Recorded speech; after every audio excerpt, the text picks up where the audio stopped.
right, so just to start with, I just want to go through a few things about the Assistive Technology Forward project, because some of you may or may not know about that. If you are new, welcome, and if you're returning, thanks for coming back. This is year 2 of our grant. Most of you already know these, just as I just need to go through a few of these things. This is the definition of assistive technology. If you've never seen it before, I think the main things that people need to really look at is that it talks about increasing, maintaining, or improving the capabilities of a child. I think those are very, very important parts to that definition. And also to really think about that assistive technology is also a service. It's not necessarily always a thing. It can be lots of different things. So just so you know that it's a service as well as a device. These are the areas that we're focusing on for our community of practice.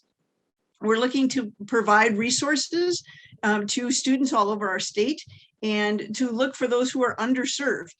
A lot of our students with significant disabilities tend to be underserved, and we want to make everything that we can a little easier for them. So that's what we're looking to do. We're looking to support families as well as their children. So if you have other families who would like to be involved in this, please, send them on over to us so that we can help them. And we're really looking to build the capacity of all of you, our educators, because there's a lot to learn in the area of assistive technology, and it changes so much and so quickly. And we really do want to build a community of practice. We want all of you to kind of join together and see a familiar face. When I first started in Janesville, I was the only one for such a long time, and we got a team going, and then I got a wonderful partner and all these other things. So it really does take a community to make our assistive technology services work for all people. So that's what we're hoping to do, is build that community. And as a community of practice, our purpose is to provide you with guidance and to share information. And we will talk about those who live with the experience of being someone who uses assistive technology. So we'll have that for you too. But we also want to be an area where we share things, ideas. This should be a very open environment. We want to collaborate with one another and share resources. And of course, we're going to have our meetings on our monthly meetings that will support our students, families, and of course, all educators and other professionals. If you've never joined, what is a community of practice membership? It's free, just so you know that. We are going to do monthly meetings. And one of the big things we're going to talk about today is we are going to do a micro-credentialing in assistive technology, and we're going to support it with some coaching. So that's really exciting, and we'll talk more about that. But for all of you who have joined, this will be a very exciting kind of thing with the micro-credentialing. We have some partners while we're working on our Assistive Technology AT Forward project. It's the Wisconsin Assistive Technology Network, or the WAN. Our SLATE, which is State Leaderships in Assistive Technology. I know there's lots of different slates out there. Assistive Technology Council, the UDL Forward, and of course, our AT Forward. So we hope that all of these things will join together, and you'll kind of get an idea that Universal Design for Learning as well as AT Forward will kind of meld together and help you as a teacher become stronger. We are going to spend a lot of time this year talking about what's called the quality indicators for assistive technology, and it is a way for us to judge how well we're doing in our district looking at assistive technology services. So each month we're going to look at something different. Like we're really going to talk today about consideration of AT needs, but then there are other monthly meetings. We'll look at some other areas like assistive technology and transition, or assistive technology and professional development. We'll talk a lot about assessment too. So each one of those is linked to like a continuum of services for assistive tech. So maybe you're just exploring it, or maybe you have 1 or 2 people that do assessments. So as you go through the quality indicators, you'll be able to kind of judge your growth in that area. All right, does anybody have any questions before we begin? No? All right. Well, thanks again for joining us. This is our first assistive technology community of practice meeting for the state of Wisconsin. And we really are looking to move assistive technology forward. We want to unlock those possibilities in kids.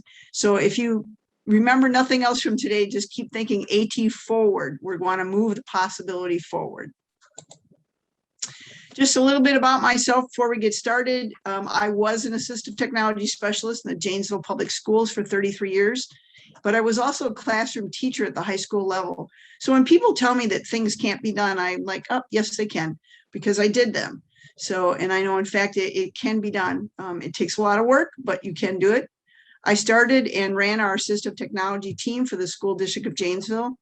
I was a presenter at both state and national conferences, ATIA, Closing the Gap, CSUN. So I've done a lot of different presentations. And I am now this year co-chairing, like I said before, the Assistive Technology Forward Grant. And for today's presentation, I have with me Lucretia. And Lucretia is going to introduce herself, and then we're going to go ahead and get started. Unmute yourself, Lucretia. Thank you. Oh, no. Oh, there you go. You guys can hear me now? Yes. Okay, great. So before I begin to talk about my experience, I'd like to mention that I'm a mother and a wife, and the biggest part of who I am is a worshiper that loves to encourage people through song. And from there, my desire to help people manifest in various ways, such as the work that I'm doing today. Now, I've been an educator in the state of Wisconsin for about 20 years in various roles, and including about 8 years in assistive technology support. I'm also a member of the AT4 community of practice, and I'm a member of committees, councils, and associations that support a variety of needs such as dyslexia, autism, and assistive technology. I'm also on the Wisconsin Special Education Council, and I have presented at a variety of state conferences. And I'm happy and appreciate the opportunity to be here today to talk to you about assistive technology. Awesome. Thank you, Lucretia. These are our objectives today. We really want to improve your understanding of what is assistive technology. Like we said at the beginning, it's more than just a thing. It is very much so a service. We also want to show you where we have some resources that we have created and stored on our AT4 website. So we want to talk about that. And we want to identify ways to support your implementation of assistive technology, because it really is about educating everyone on your team, from your parents down to your student. And also, those administrators, we need to give them lots of information so that they have an understanding of what's going on. And we're going to provide some resources for you today that you can print and or share with others. All right, so let's talk a little bit about what we did last year, so you have a little bit of a background on this. So last year we had a lot of great meetings. What we did is we put all of these meetings are now together on a website, and it's in a playlist. So you can go through. So if you're looking for information, say on assistive technology and transition, you can go to our website that we have, and these are all linked in here. So if you we'll go out here. So here's your YouTube playlist. And then all of our assistive technology meetings are off to the side here. You notice what we did is they, like this whole, like 7 through 10, these are all one meeting, but they've been segmented into 15-minute segments, because we realize that time is important for everybody. So we wanted to make sure that if you were looking for something very specific, that you can go and look in a very specific area of time, so you don't have to continually watch the entire thing, although we encourage you to do that. So that is on the CISA 2 website, and the link is included in there. And remember, if you guys have questions, just stop me at any time. This is another huge thing that we did last year that we're all very proud of. We spent a lot of time putting together an assistive technology resource map. So if you look at the screen, you see that there's a state of Wisconsin, and every county has been listed on there. And then there's some information that's down in the right-hand corner. So what you could do is, for this map, say I'm going to click on the map, and that's going to take us to our CISA 2 website. Hopefully. There it goes. All right. So it kind of talks to you a little bit on the top that this is just a visual representation of the state. And what you're going to do is you can either click on the bottom part here, you can click on your county that you live in, or you can click on the one that's in the state. So we try to do it in both formats. So if you had a screen reader, it's easier to read in the bottom. So let's go ahead and let's click on like Marinette County. So if I click on that one, the first thing you're going to see is that it's going to say that this is CISA 8, and in CISA 8, they do have an assistive technology coordinator. So this will give you a little bit about their services and who they have and who to call. If you're looking for Department of Vocational Rehab Services for your students who will be transitioning, you can click on the DVR tab, and this will give you more information about DVR. And of course, they provide our students with a lot of assistive technology. And if you look down on the bottom of the screen, it'll say some questions to consider when talking to the DVR. So all of these things might be something that your parents may need to ask.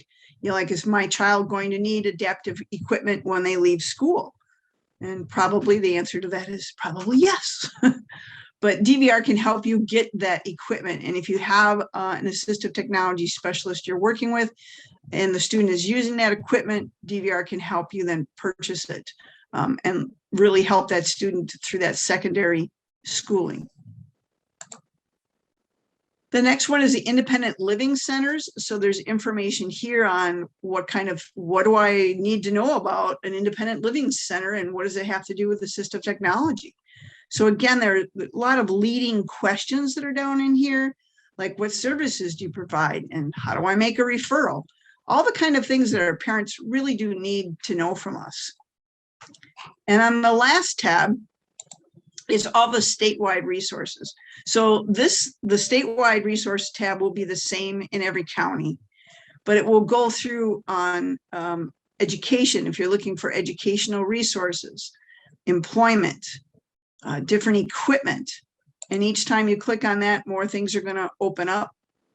So like, for example, if you were a student who had difficulty using the telephone, you could use a program called TEP, Telecommunications Equipment Purchasing Program.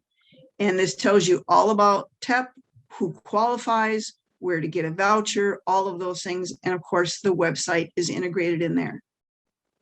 We're extremely proud of the work that we did with this. And as you can see, there's a lot of information that's been stored here. I don't want to make anybody woozy. Sorry, I have to get back up to the top of the screen. Community living. And you guys can explore this on your own, but I really wanted to showcase some of the work that we've done. There's even some long-term care in there, which sometimes, we need long-term care. If it's looking at IRIS or looking at family care money, what is that? How do I get it? So I would really encourage you to share this website with the parents and all the different families that you work with. Any questions on that before I go on? Different people are monitoring the chat, so. Oh, thanks. I'm so glad everybody likes the resource. It's a great place to have everything in one spot for sure. Awesome. So what other resources might you need if you're running an assistive technology program and where to get things? If you've never ever used it before, we have an assistive technology lending center in the state of Wisconsin. It's the ATLC Lending Library. And if we go ahead and click on that, this is what the lending library looks like. You can go through and you can reserve a piece of equipment, for example, like an accent, or maybe you're looking for a Nova Chat for a student. All of them are available here. The checkouts are between 3 and 4 weeks that you'll get to use one of these and see how it works with your student. We're working on some other resources for this too right now, but this is a great resource that is of no charge to any of you. You just have to sign up.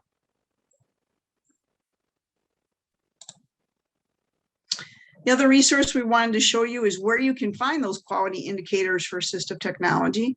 So if I click on my quality indicators, Again, remember I told you it was a matrix of things. So you can scroll down here and look at all the different quality indicators. There are 8 of them. And today we're really talking about consideration of AT needs. So once I click on that, you can get into what the indicators are.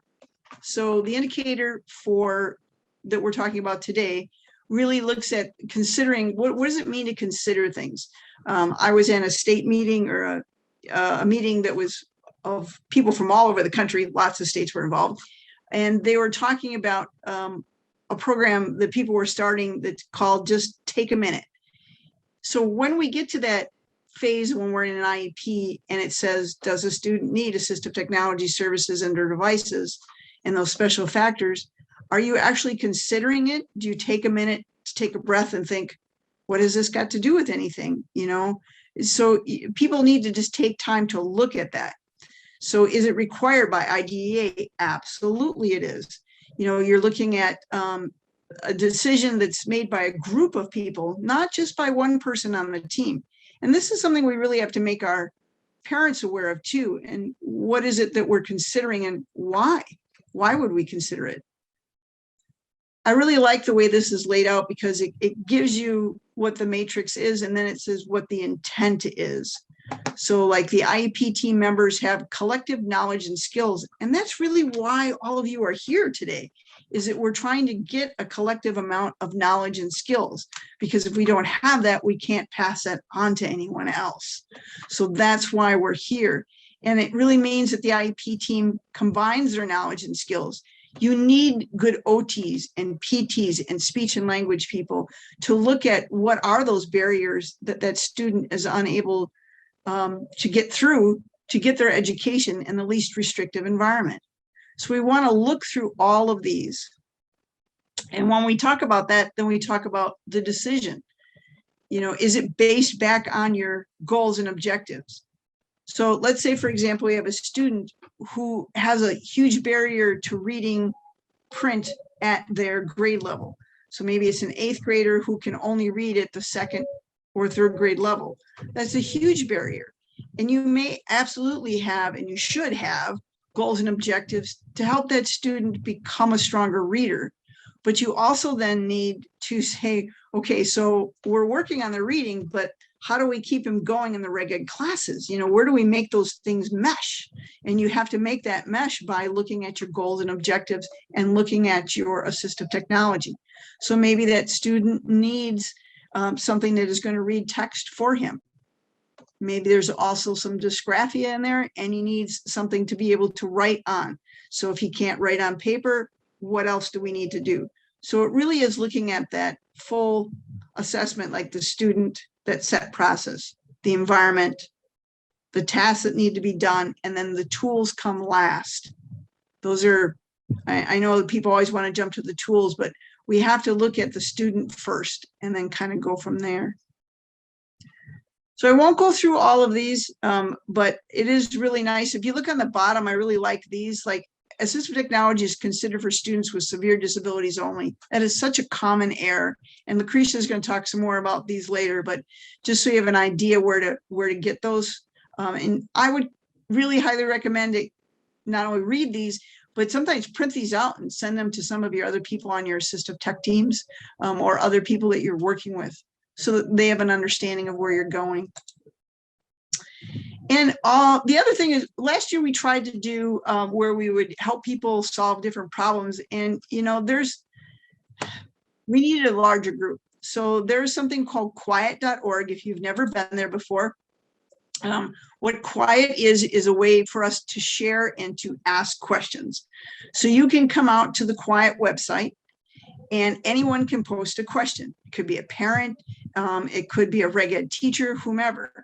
And maybe a question is, my student's working at home and I need to be able to figure out a way to mount their computer because they've had major surgery and they're laying in bed. And you will get answers from all over the world very, very quickly. It is a great bunch of people. They're both practitioners who are practicing, and there are service providers, and there are software developers and other people that are on there too. So you will get a variety of answers, and they're really quick. It's an awesome group. If you've never been there, sign yourself up. Just remember that you're going to get a ton of emails. So sometimes I just glance at it and quickly get rid of it. Otherwise, it can be a little inundating. I just want to show you some of the up and coming dates and presentations that we're going to have. So our next one is October the 5th, and we're going to talk about identification of team roles and supporting students. And then we're going to go through AAC. We're going to talk about what is assistive technology, kind of like a 101 for families, so that they can get involved. We're going to talk about sensory supports, behavior, UDL, how to put assistive tech in the IEP, and determining technology versus the benefit. So we'll look about data collection, accessing grade level content. In February, we're going to talk about accessible educational material, or the AIM resources. We're going to do some low cost things. We're going to look for tools that fit today in your pocket, kind of a thing, and some more things on families and more of our kids with more complex needs. So that's the list. They're also available on our CISA website, but it's kind of nice to look ahead and maybe put some of these on your calendar. This next thing I want to talk about is every month we're going to talk about a book or something where you can start a conversation. Some of the assistive technology groups that we've talked to throughout the state have said that they can't even start that conversation. So sometimes you need just something where we can all hook to and start a conversation about. So this is a book called Ghost Boy, if you've not read it. It is about someone who is very severely involved in the beginning, and they definitely made some wrong assumptions about him. And this is that man now who is now using AAC. Talks a lot about AUGCOM and our students with more severe disabilities. Lots of different things are in there. The one for next month, if you're looking for something new, I'm going to do Haven, Habin. She was a young lady from Ethiopia who is both blind and deaf, and she is now a lawyer, and who went to Harvard. So that's an exciting one to read too. So these are true stories about real people who use assistive technology. So it's kind of exciting. But again, this is a great way to start a conversation with reg ed people, with maybe administrators who know nothing about assistive tech. Maybe they just like to read at night. Oh, and Lucretia was telling me that in Milwaukee Public Schools, in their tagline, one of the things that they do is they list a book that they've been reading. So I thought that was kind of interesting. So you might want to start something like that. It opened up some great conversations when I was in Janesville. That's for dang sure. It really was great. Oops, I didn't mean to start that. Sorry. Let's go to the next slide. And this is what a lot of people hopefully have come here today to talk about. This is so exciting to me anyway. We're going to be introducing micro-credentialing. Now, some of you might say, what the heck is a micro-credential? What we're looking to do is we're looking to give you snippets of information that is pertinent to you so that you can work towards a digital badge. So say, for example, you're working, that you are an AUGCOM person or a speech and language, and you're looking to really gain more knowledge in that. Okay, let me escape out of this so I can show you exactly what this is going to look like. This will be live, by the way, by October the 11th. Okay. So we put in a lot of work in this.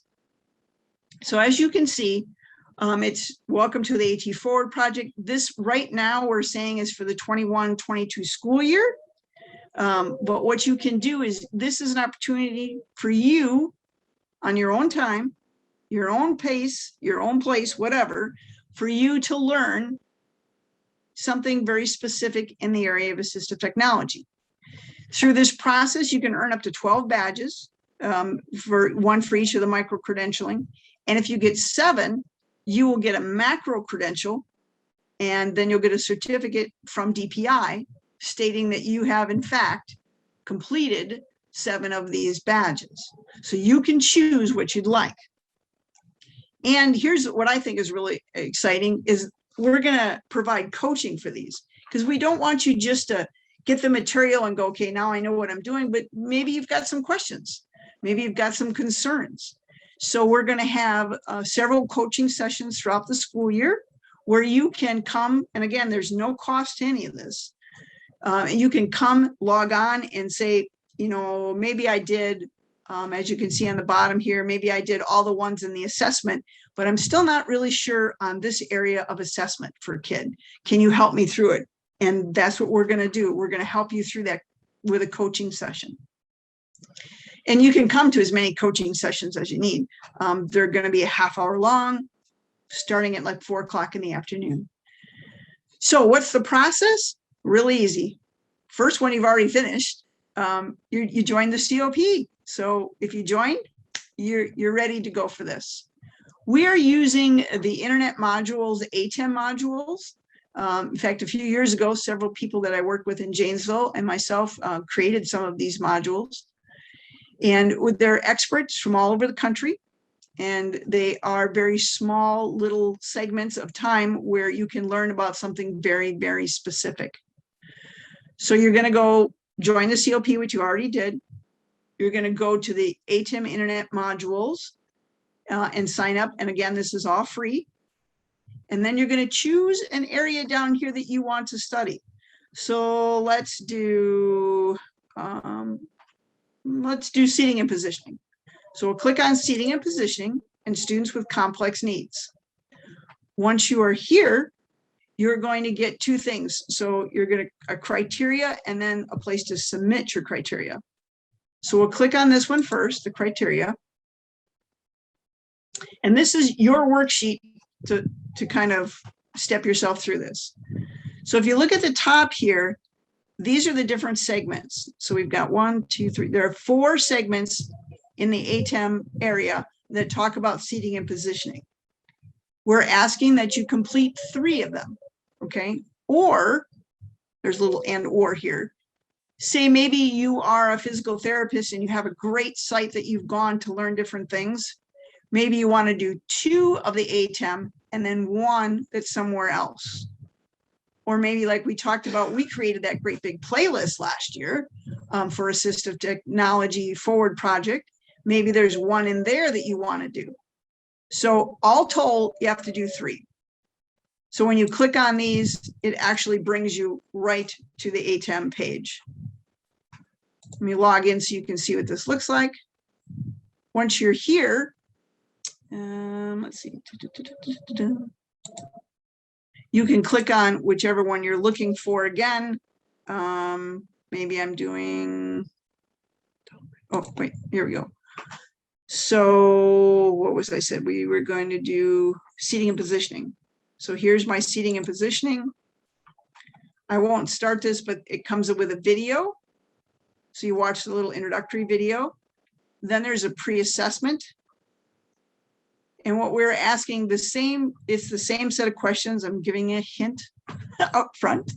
These questions are also for part of the post-assessment. So when you're finished with the module, you'll get these same set of questions. And all that we're asking you to do is to screenshot this, just so that we know that you completed it as part of your evidence. It goes through all your objectives. And there's just like a little piece in here to read, and then you just keep flipping through the pages.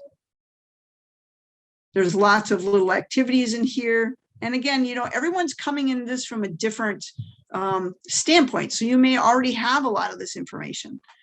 So you just kind of go through it. And when you get down to the end, there's a summary. And then there is some frequently asked questions. And last but not least, there are your citations. You do have to go through it in order to get into the post-assessment. So once you're finished with that, or if you watch some of our DPI forward meeting sites, maybe there's something off of Quiet that you need, you might come to our coaching session. Then what you want to do in this action phase, you just want to kind of put here, what did you do with the information? And this can be as simple as, I shared the information during an IEP meeting. I use this information to assess a student, you know, whatever it happens to be. just kind of comment. This doesn't have to be long. It just tell us what you did,